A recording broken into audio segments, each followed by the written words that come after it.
ভাজাভুজি আমরা কে না পছন্দ করি। ভাজাভুজির সাথে যদি এরকম একটা টমেটো সস হয় তাহলে তো জাস্ট সকালের নাস্তায় বিকালের নাস্তায় জমে যায়।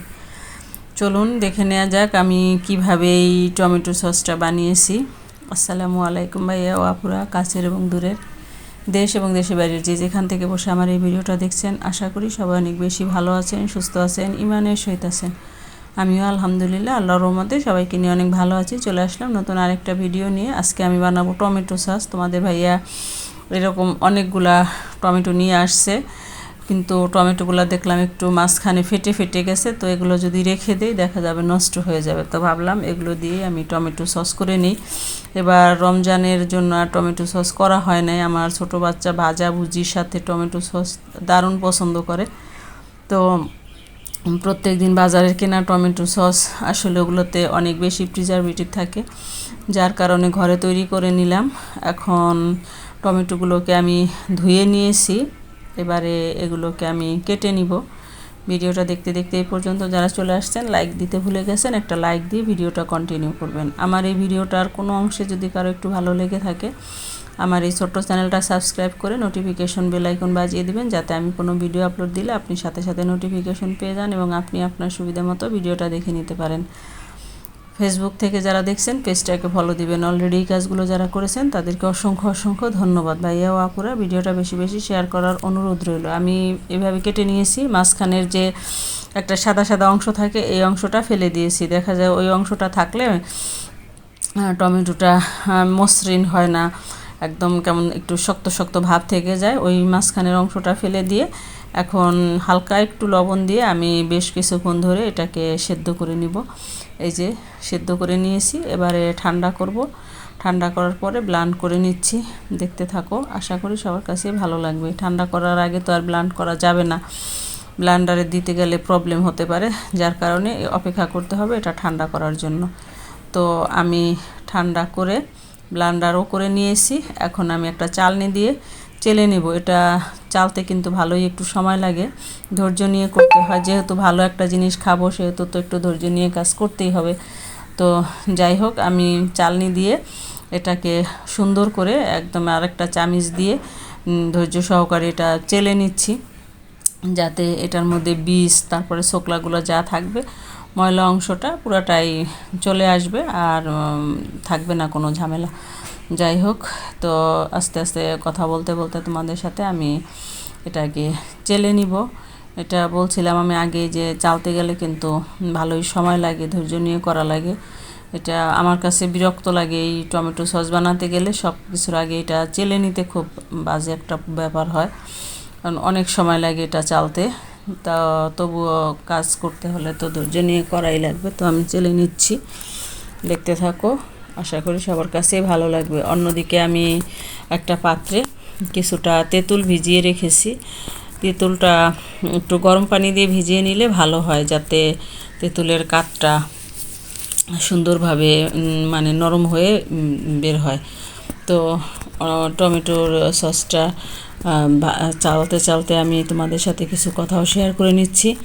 আসলে ইউটিউব ফেসবুক প্ল্যাটফর্ম এমন একটা প্ল্যাটফর্ম, এখানে সাপোর্ট ছাড়া কেউ উপরে উঠতে পারে না। এখানে সবাই সবাইকে হেল্প করতে হয়, কারণ হেল্প ছাড়া কেউ উপরে ওঠার কোনো সুযোগ নাই। আমি ইউটিউবে তো অনেক দিন যাবতীয় ভিডিও দিই, ফেসবুকেও দিয়ে থাকি। তো কয়েকটা আপুর কমেন্ট আসছে যে ভিডিও অনেক বড় হয়ে যায়। আসলে একটা ভিডিও তৈরি করতে অনেক সময় লাগে। আমরা যতটুক না আনলেই নয়, একটা কন্টেন্ট ক্রিয়েটর বোঝে যে ভিডিওর পিছনের অংশ কতটা পরিশ্রম, সামনের অংশটা সবার সামনে আনতে কতটা পরিশ্রম হয়।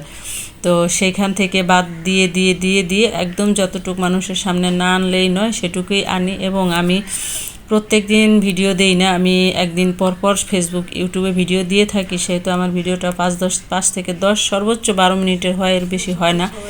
ধৈর্য নিয়ে সবাইকে দেখার অনুরোধ রইল। তো আর ভিডিওগুলো শেয়ার করার অনুরোধ রইল, কারণ সবাই যদি সবাইকে সাপোর্ট করি তাহলে উপরে ওঠা সফলতা পাওয়া কিন্তু কোনো ব্যাপার না। তো যাই হোক, আমি চেলে চুলায় দিয়ে দিয়েছি। এখানে এই কাপটা মেপে চিনি দিয়ে দিলাম 1 কাপ, আর দিয়ে দেব লাল মরিচের গুঁড়া। আমি মরিচের গুঁড়া সচরাচর খাই না, তো এই সস বানানোর জন্য একটু এনেছি। আমি কাঁচামরিচই ব্যবহার করে থাকি। আর লবণ দিয়ে দেব স্বাদ মতো। লবণটা তো আর দেখে দেওয়ার কিছু নাই, এটা দেখে পরবর্তীতে যদি অ্যাড করতে হয় তো অ্যাড করে নিব।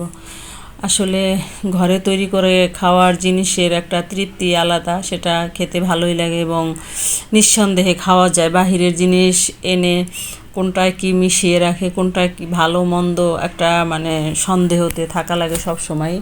এটা তোমার ভাইয়া তো আরও বেশি খুঁতখুঁতে, সে মানে বাহিরের জিনিস না আনতে পারলেই বাসে। বাচ্চাদেরকেও বাহিরের জিনিস খাওয়াতে চায় না, বাচ্চারা তো বাহিরের ফাস্ট ফুড হাবিজাবি খেতে ভালোই পছন্দ করে। এই যে এতটুক তেঁতুল হয়েছে, এটাকে আমি এখন আবারও চালনি দিয়ে চেলে শুধু পিওর যে কাঠটুকু ওইটুকুই নিয়ে নেব, এটার সাবা সুবাটা ফেলে দেব। কারণ এখন এটাকে ভালো মতো চিনিটা নেড়ে মিশিয়ে নিচ্ছি। ওই যে আমার ছোট ছেলে আবার একটু আসছে নাড়াচাড়া করতে, আম্মুর কাজ করতে দেখলে নিজের একটু আশা লাগে, সে একটু হাত দিয়ে নাড়াচাড়া করবে, এরকম করতে তার বেশি ভালো লাগে। তো যাই হোক, আমি চুলায় বসিয়ে দিয়েছি। এবারে আমি বেশ কিছুক্ষণ ধরে এটাকে জাল দিয়ে নেব। একদম ঘন থকথকা করা যাবে না, তাহলে কিন্তু এটা ভালো লাগবে না খেতে।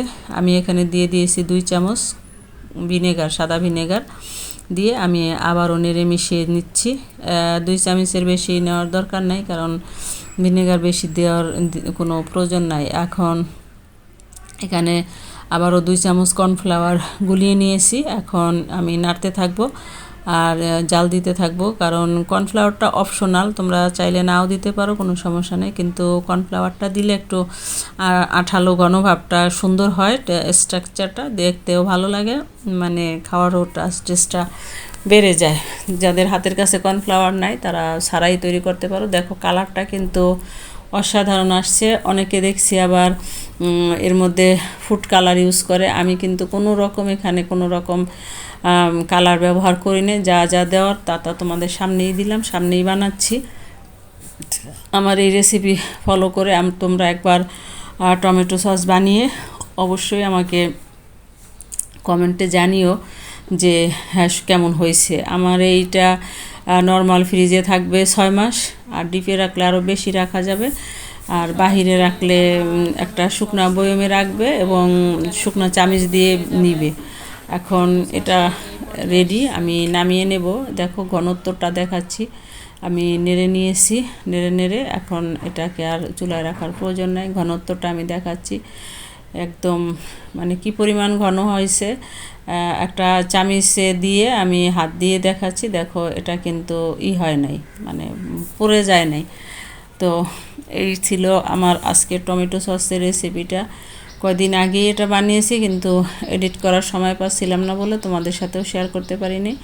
আজকে শেয়ার করলাম, এডিট করে শেয়ার করে নিলাম। ভিডিওটা কেমন হইলো অবশ্যই কমেন্টে জানাতে ভুলবে না। ফিরে আসবো নতুন কোনো ভিডিও নিয়ে, সে পর্যন্ত সবাই ভালো থাকবেন, সুস্থ থাকবে, আমার জন্য দোয়া করবে। আজকে এ পর্যন্তই, আল্লাহ হাফেজ।